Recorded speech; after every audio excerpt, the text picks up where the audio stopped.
Hello, everyone. Thank you once again for tuning into the In When You're Out podcast. As always, I'm your host, John, and today we got to celebrate that we are finally back. We are back. It's been almost 4 months, I'd like to point out.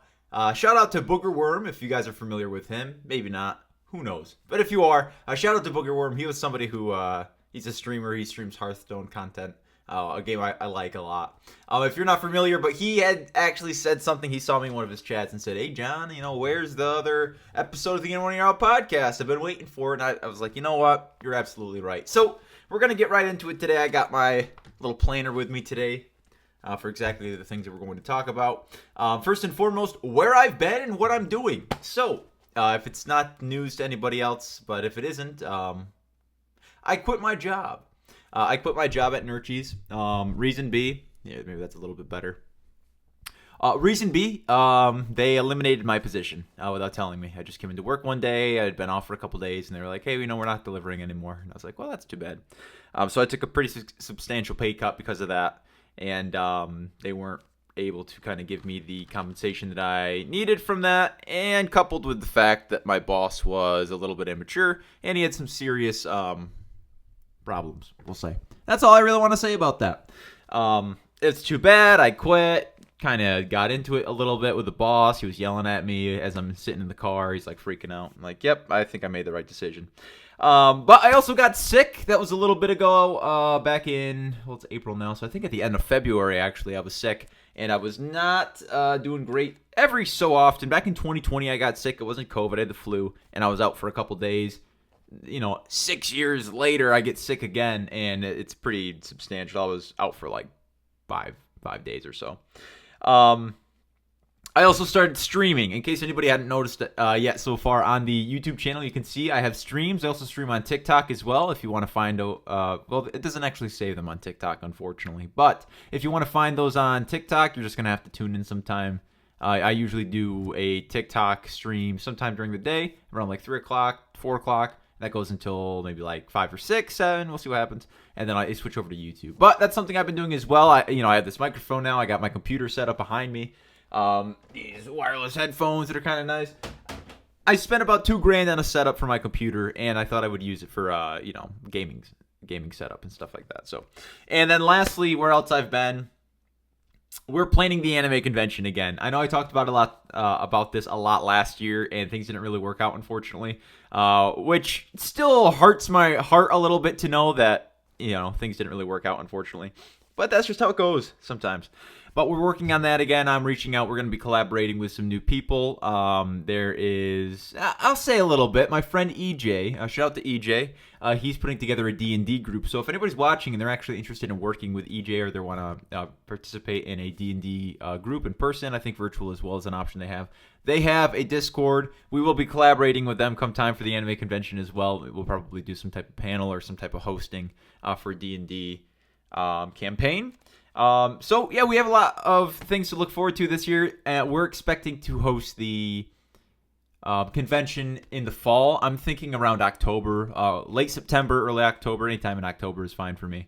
And we can really cash in on the Halloween crowd as well. So that's something that I'd like to discuss. But that's kind of what I'm working on, where I've been. I'm trying to get a new job as well in the meantime, and work on some content as well. Just try to get back to doing what I was doing before.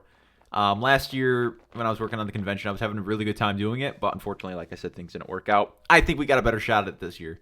I'll say that much. We got a lot of the groundwork done. We have just to say really quick, we have a Discord.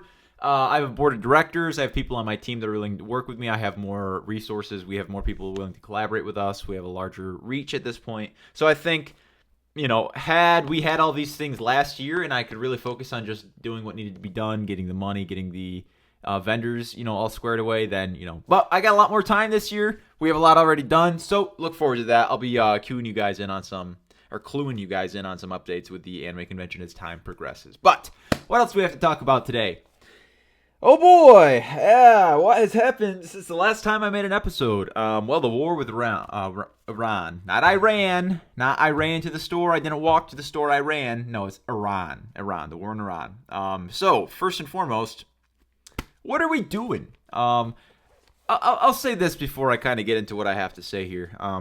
So my grandfather kind of a conservative, super conservative guy. We'll say that. He's very conservative. He hunts, he fishes, he's an outdoorsman. He's old. He's like 73. He's Italian. Kind of racist, not going to lie.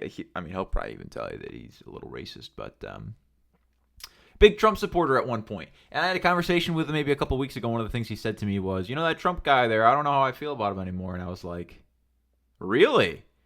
He goes, yeah, he's just all ego and this. And I was like, yeah, and how do you feel about this war with Iran? And he goes, yeah, fucking stupid. And I was like, wow, I'm amazed to hear that from you.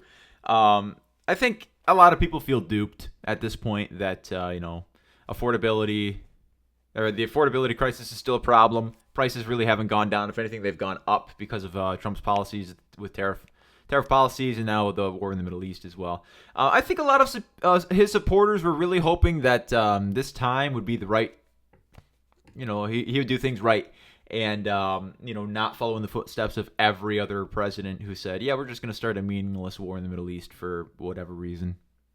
Even his own administration can't really get it straight why we're fighting this war, whether it's for a regime change, whether it's because they were acquiring nuclear weapons or it was because we needed to aid in an attack with Israel, and now Israel's not even in the war anymore. I don't know. It seems like a waste of resources, money, and American lives, and it destabilized the entire region. We have like 14 countries all firing rockets at each other now. So, closing of the Strait of Hormuz. So, at the time before it closed, about 20 to 25% of all global oil trade, sometimes upwards of 30%. The number I have, about 20 million barrels a day of oil passed through the Strait of Hormuz. So effectively, I got gas. Actually, I should get gas tomorrow or today, actually. But I saw gas prices yesterday. At least locally, it's like COVID again. It's like the end of COVID. I saw 409 yesterday, and 2 months ago it was like. Sometimes it was almost under $3. It was almost under $3. It was like $3.25, $3.19 at a lot of places. Almost like I said, almost under $3, and now it's well over $4 some places. So I don't really know. That doesn't lend well to the idea that Trump's bringing down the prices of general goods or helping in the economy. Another thing I want to say is a conversation I had with my Kurdish barber. So my barber is, like I said, he's Kurdish, and he's from the Middle East. He's from Afghanistan. And the last time I actually spoke to him, he was actually going to leave. He was going to go back to country, got married, a whole nine. I was happy for him, but I didn't expect to see him again. And I've been getting my hair cut at the same place for about 11 years. Since I was a sophomore in high school, and now I'm 26 years old. So I'll put it this way, guys. I had a long conversation with him about what's going on, why things are happening. And he's afraid, like his father's in country right now. He's in Afghanistan, and he's trying to get out of Afghanistan. And unfortunately, he can't because, the war. And I said, what's he got to do? He's going through Turkey, but it's very congested right now, basically. And one of the things I said to him, I said, the only reason we're fighting this war with Iran is because Trump wants to distract people from being in the Epstein files. And my barber stopped cutting my hair, and he looks at me and goes, John, thank you for saying that. And I was like, yeah, man, it's true. I feel like a lot of people think that that's true. When we have the the Secretary of War, Pete Hegseth or whatever people call him. Oh my God, Pete Hegseth, Secretary of War, and then you have Marco Rubio, Secretary of State, and they're disagreeing on why we're fighting this war. And then Trump will contradict himself, and also their insight on why we're fighting this war as well. It's like, what are we doing exactly? So yeah, like I already mentioned, gas prices. My barber, he's still in country because of it. So next time I get a haircut, if you guys have noticed, yeah, I got a haircut. But next time I get a haircut, he might still be around if the war is going on. We'll see what happens. Last thing I'll say about the war with Iran right now is the possibility of a draft. I had a conversation with my great uncle Buzz. His name was Arthur, and he was drafted in Vietnam. And he was in the Navy Coast, Navy something, basically Coast Guard in the Navy. He was in these boats that were on the outside. They would patrol all these different areas in Vietnam. And we had a conversation about what to do. This is what I heard online. I don't know if this is verifiable at this point. It's difficult because things that come from the executive branch of our government at this point, kind of hit or miss. It's like, is it truth? Is it not? Who knows? This is what I heard. This is how the law works, apparently. So I'll take this with a grain of salt. Might not be 100% correct. I did try to check on this, and it seems pretty accurate. I couldn't find any like exact legislation, but it seems like this is what their plan is if a draft were to happen. So draft age is from 18 to 25 years old. I'm 26 now. If they change the law, which they could, they have that power to, then I would be eligible for the draft. But as it stands now, I am not. All right, that's great. So first they take 20, 22, 23. And then they take 24, and then they take 25-year-olds, and then they take 18, and then they take 19-year-olds. And if they have to, they would then change the law. They'll raise it, and then people that are 26 and beyond, like myself, could be drafted. The advice that my Uncle Buzz gave to me, he said, if you get if a draft comes and you get a draft number, he said just enlist in something that's going to stay home. Like the National Guard. He said, don't go into like the Army Reserves because then they'll send you in the General Infantry. And General Infantry during a draft, those are the people that are most likely going to be killed in battle. So, that's kind of the plan. Unfortunately, they changed the conscription age from 36 to 42 in the United States now, so I could join the military if I wanted to. I'll tell you what, I'm not going to be joining the military while Trump's the president. I can guarantee that much. And I really don't have much of a plan to join the military. So we can actually talk about a change in focus that kind of lends to what we're already speaking about so far. So the third thing on my little list here we're going to talk about today is a change in focus. One of those is researching asteroid mining companies. I've been taking a little bit of time. I reached out to a couple. Haven't heard anything yet because, what do they care? I'm just John Holmberg. Well, I'm 2026, 26-year-old John Holmberg. I don't matter to people quite yet. Soon. Anyway, researching asteroid mining companies especially. I think we're getting close to the ability to actually send out some missions, and by close I mean the next 10 years. But it is within my, some of the prospects I have in the future. It'll align well to have some type of advocacy created for these companies. So I might even get a job if I could, being an advocate for these companies. I'll put it this way: from my understanding, asteroid mining could absolutely become a reality. There just needs to be a lot of levers pulled. So that means we need to get through a lot of red tape. We need to gather a lot of investors. Still, we need to research and develop more technology. So like I said, a decade from now, we'll be in good shape. But I would like to be an advocate for that if I could. So if you are watching, somehow if this video has made it to your desk, or if you're watching this video and you're thinking to yourself, how do I get a young person or people in the next generation, I'm Gen Z, to advocate for something like this so that by the time they're voting age and working in, specialized fields, or they're thinking of getting a job in whatever technology or field of technology, they're thinking, I want to dedicate my life to the specificities of asteroid mining because I saw a video, whatever.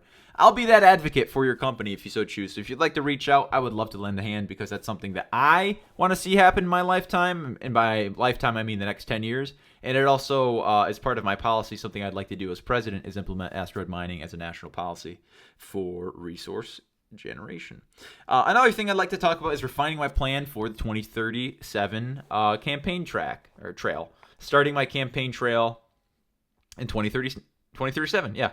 So I've been refining that a little bit. I talk to ChatGPT a lot to kind of get some ideas, or not get some ideas, but bounce my ideas off of somebody tangible and smart. And I could say, hey, what happened in, this year? Or is this a trait of authoritarianism in our government? Or has this ever happened before? Or what do people think of this? So refining my vision, what things are going to look like, and just learning as much as I can. I got to get back on the language trail. However, Socks with John. I haven't done Socks with John as much, and I've kind of come to the conclusion of something I should do. So I could buy the socks now if I wanted to. I don't think it's time, however. I think the timeliness of it is going to be very important. So what I've decided is I will wait until we get to about 10,000 followers on YouTube and TikTok before I actually decide to make the investment for the socks, because otherwise I feel like it won't be very successful. That's just all I really wanted to say about that. I need to get back on the horse when it comes to Socks with John and do some collaboration videos with people. That would definitely help me out. Streaming and other content creation. As you can see now, I'm obviously making a podcast. I plan on doing podcasts a lot more regularly. I'm talking a couple times a week. I should have more time for it now. Obviously, like I said, I am actually pretty excited to go about doing more podcasts for sure, and streaming is always something I'll be doing for a while. Opinion videos on geopolitics plus national news. Okay, now this is something we haven't talked about before, but I'm actually going to start making some content about things I want to talk about that are not just strictly centralized in Binghamton. I don't really know what's going on in Binghamton right now. I've been working in Conklin, which is just outside of Binghamton. It's in the greater Binghamton area, but it's a little bit different. So I've kind of spent some time outside of Binghamton. I don't really know what's going on. Sorry if you guys have been missing me so much. And I think it's a good point to, I've learned a lot at this point. I have a good understanding of the world. I think I'm considerate enough where I get my information from as well. I would like to start making some content about geopolitics and about things that are not necessarily relevant simply to Binghamton. I think we're going to talk about national news more often. We're going to talk about some things that are possibly more futuristic. Have some conversations about prospects or ideas, things that could happen, and what that would have to, or what it would take in a modern day setting to kind of get that ball rolling. Just some ideas. Look out for that. However, I'm not going to say too much else besides that, but we are going to change focus on the channel, and I'm going to be adding some more content in the realm of geopolitics because it's been more relevant. I've learned a lot, and I find it interesting, so maybe you will too. With that same tune, with that in mind, let's talk about Trump's Truth Social post, which is not something I usually care about at all. I'm going to be honest, I don't give a fuck what Donald Trump has to say on his own platform, on his own social media app that he created, but he did say something, or he tweeted out, effectively posted something that many people were upset about, but it's not just like, oh, Donald Trump saying things that he shouldn't again. You tell me. I'm actually gonna put it up on screen here. Let's move over a little bit. Here's the boom. There it is. There's the tweet, the truth. What's it called? I don't know. I have no idea, and I don't care. But that's the post that he made.